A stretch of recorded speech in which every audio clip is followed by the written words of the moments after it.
వెంకటేశ్వర స్వామి భోగారం స్వామి.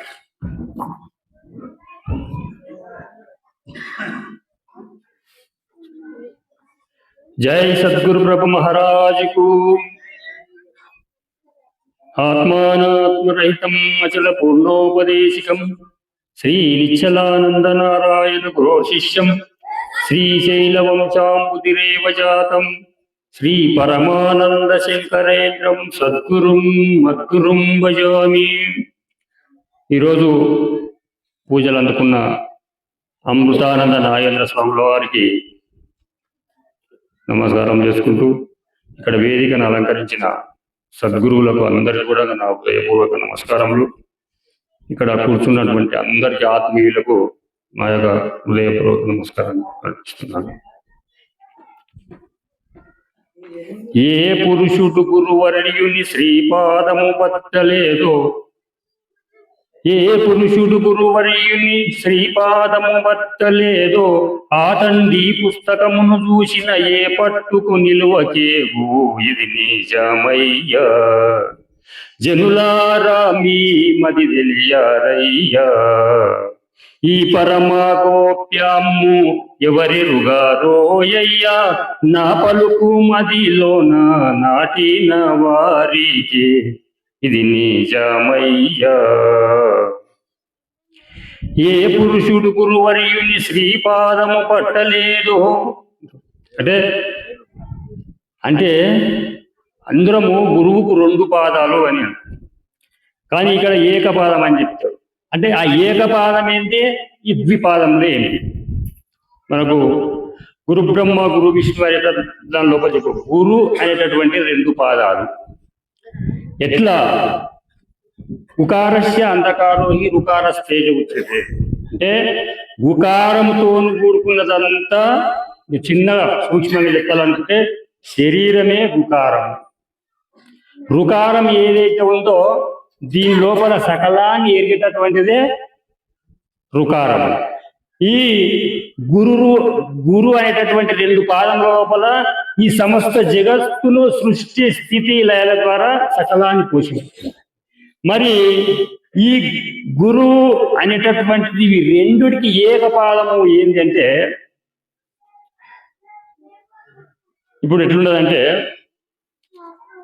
కన్ను, చెవి, ముక్కు, నోరు, నాలుక పంచ జ్ఞానేంద్రియాలు ఏవైతున్నదో, నాలిక షడ్రుసులని ఎరగాలంటే ఏదైతే శక్తినిస్తుందో, మరి చెవి శబ్దాన్ని వినాలంటే ఏదైతే శక్తినిస్తుందో, కన్ను దశవిధ రూపాలంటే ఏదైతే శక్తినిస్తుందో, మరి చర్మము స్పర్శని ఎరగాలంటే ఏదైతే శక్తినిస్తుందో, ఇవి 5 రకాలుగా ఉన్నాగానన్నా ఆ ఉన్నది ఒక్కటే. కనుక అందుకే శ్రీపాదము అంటే సమస్త జగత్తుకు నిండి నిమిడీకృతమై ఉన్నటువంటిది ఒకటే పాదం. ఎట్లా అంటే బ్రహ్మాండం అంతా నిండి నిమిడీకృతమై ఉన్నటువంటిది పరబ్రహ్మ స్వరూపము.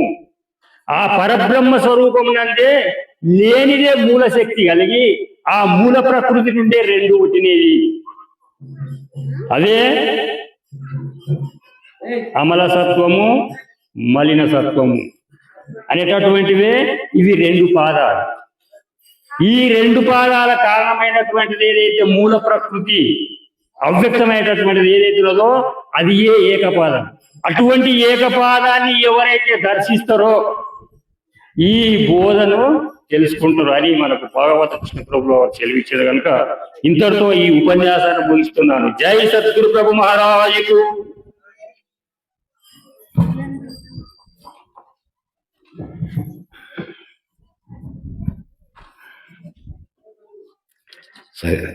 సుజనానంద వెంకటేశ్వర స్వామి వారు శ్రీ గురుపాదము అంటూ ఇక్కడ గురు అనే పదాలు 2 తీసుకొని గురు అంటే చీకటని, గురువు అంటే రహితమని దాన్ని అన్వయం చేసుకుంటూ వచ్చినారు. ఈ 2 ఎక్కడి నుంచి వచ్చింది? తన్ను తాగలిగినట్టు ఈ ఎరుక తన్నెప్పుడు గుర్తెరుగును, తన్ను తాలేకపోవు భక్తులారా అంటూ వెంకటేశ్వర కందపద్యంలో తెలియదు.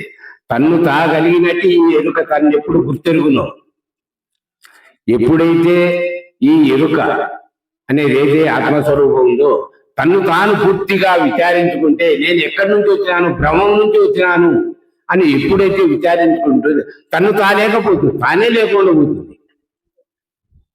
ఇంకా అక్కడ ఉండేది ఏది ఒక్కటే, శుద్ధ సాత్విక జ్ఞానంతో తన్ను తాను విచారించుకున్నప్పుడు ఏకపాదమై నిలబడుతుంది. అదే ఏకపాదము, అదే స్వామివారు అది సంస్కృత పదము వాడినాడు. ఏకపాదం అంటే ఆ విధంగా జ్ఞానములు రెండోదే ఈ జ్ఞానాతీతంలో కాంటే జ్ఞానాతీతం అంటే ఈ జ్ఞానం పని అంటే జ్ఞానము అజ్ఞానము రెండు ఈ జ్ఞానానివే. కానీ ఈ జ్ఞానం పని ఏమి, జ్ఞానము అజ్ఞానము పని రెండు ఏమి, జ్ఞానాతీతం అయితే ఏదైతే ఉందో దాన్ని కానీ చనుటయేసువి అని ఈ పద్యం యొక్క సారాంశం తీసుకుంటూ వెంకటేశ్వరరావు చూడ యొక్క పద్యము ఈ విధంగా విచారించినటువంటి సుజనానంద వెంకటేశ్వర భోగారం వారికి